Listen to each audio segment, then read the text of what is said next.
Então estamos aqui com a professora Elza Alves Correia, que é autora do capítulo Cultivando Consciência, a agricultura brasileira e a preservação ambiental, que compõe, é um dos capítulos que compõe o livro Meio Ambiente, o futuro depende do agora, certo, professora?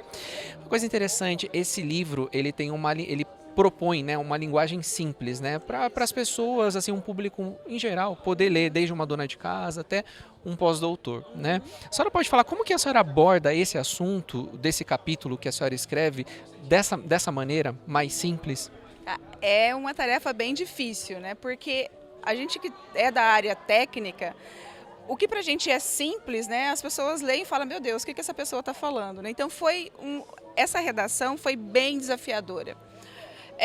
Considerando o assunto, né? Porque abordar a relação, a importância do agro e como o agro preserva o ambiente, né? É um assunto bem complexo. Não por ser difícil, mas complexo na abordagem, né?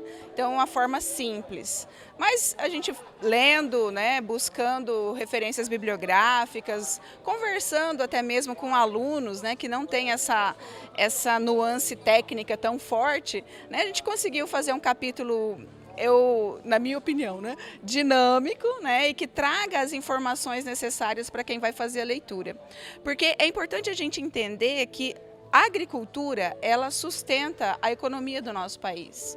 E a agricultura preserva muito o nosso ambiente, né?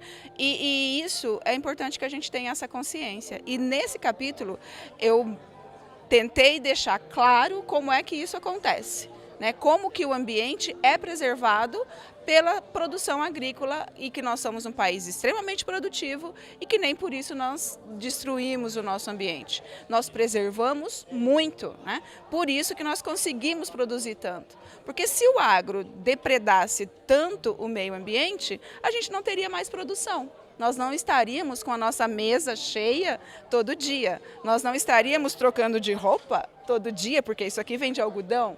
Nós não estaríamos com o tanque cheio dos nossos carros com álcool, né? Que é um combustível limpo, né? Não é queima de combustível fóssil, né? Nós não teríamos tanta potência agrícola assim no Brasil. Legal, professor. E assim, como que a gente faz então, né? A senhora esteve falando do agro, né? Como que a gente concilia, né, o abastecimento da população mundial em termos de produção alimentar, né? E ao mesmo tempo preserva o nosso planeta, né? A gente tem hoje tecnologias nesse sentido. O que que a senhora pode falar? Isso, as tecnologias que vêm sendo desenvolvidas no setor agrícola nos últimos 20 anos são totalmente direcionadas para a preservação, para produção com preservação. É o que nós falamos, que se o setor agrícola não preservar as áreas, a gente não tem produção. Então hoje nós somos um dos países que mais tem o sistema de plantio direto.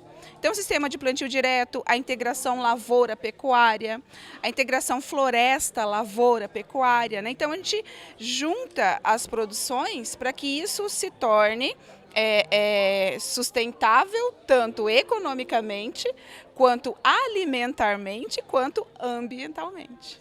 Muito legal, professora. Então, assim, a senhora já falou que um dos desafios de escrever esse capítulo foi a questão da linguagem, né? Teve outros desafios na escrita desse capítulo? Não, o desafio foi você trazer uma abordagem mais fluida para qualquer pessoa que leia, né? Mas com relação ao contexto, com relação às informações abordadas no capítulo, foi bem tranquilo, bem tranquilo. Muito bem. Então, assim, uma mensagem, né, para as pessoas que já compraram o livro ou que ainda vão comprar o livro, né, assim, de motivação para ler esse capítulo e também o livro.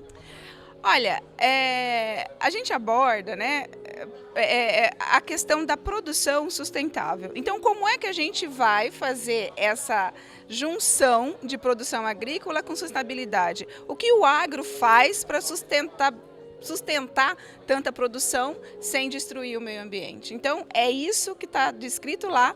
E venham, compre, peguem o livro, leiam, vocês vão gostar, tenho certeza. Muito bem, então vamos ler, né, esse livro Meio Ambiente, o futuro depende do agora, tá? Muito obrigado, professora.